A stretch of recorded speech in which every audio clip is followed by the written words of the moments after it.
wanted to touch base with you before the download was complete here. And from my perspective, I really appreciate getting to know you through the introductions and hearing some of the passion and the reason behind why you're in this course.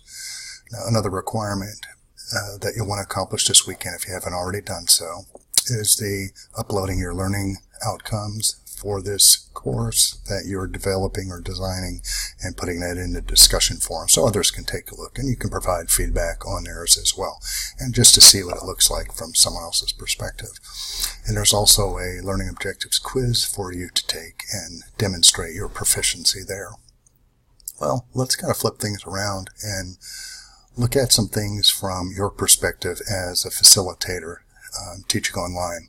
First, in the Flipgrid introduction activity, one of the things I really like about Flipgrid is it shows you how much engagement you have. So you can determine and validify, if you will, the introduction form, knowing that students are getting engaged, and it lets you know how many people have responded, how many replies you have, and the total hours of engagement. So as a facilitator, that's good feedback for you to have on how engaged your class is with getting to know each other.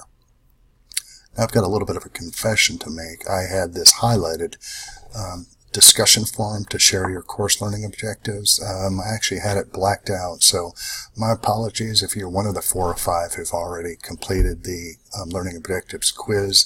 Might have to have you go back and backtrack and upload those objectives into the discussion forum. So thank you for that in advance.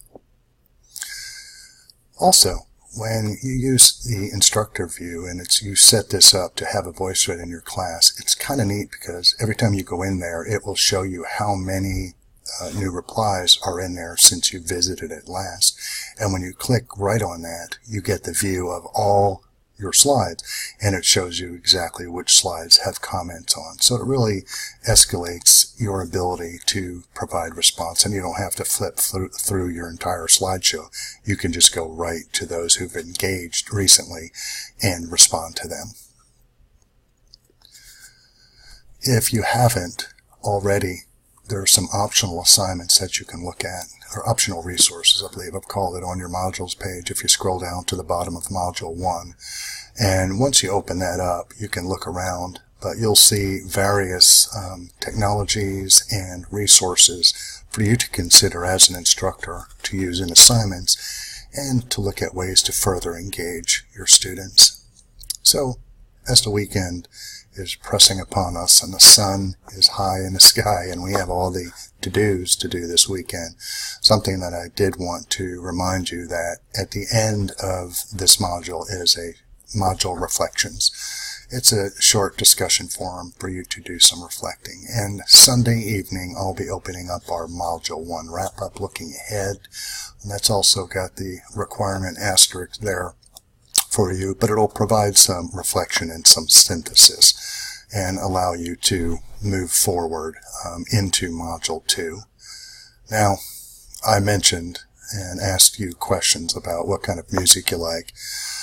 About 3 weeks ago, I was in London, and one of my favorite albums here on the right is Ziggy Stardust by David Bowie, and here is me standing at this spot where David Bowie shot the cover of this album, and that is a 1972 album, but I really started listening to it in the 80s when I was finishing up high school. So have a great weekend, and I look forward to spending time in the course and getting to know you further.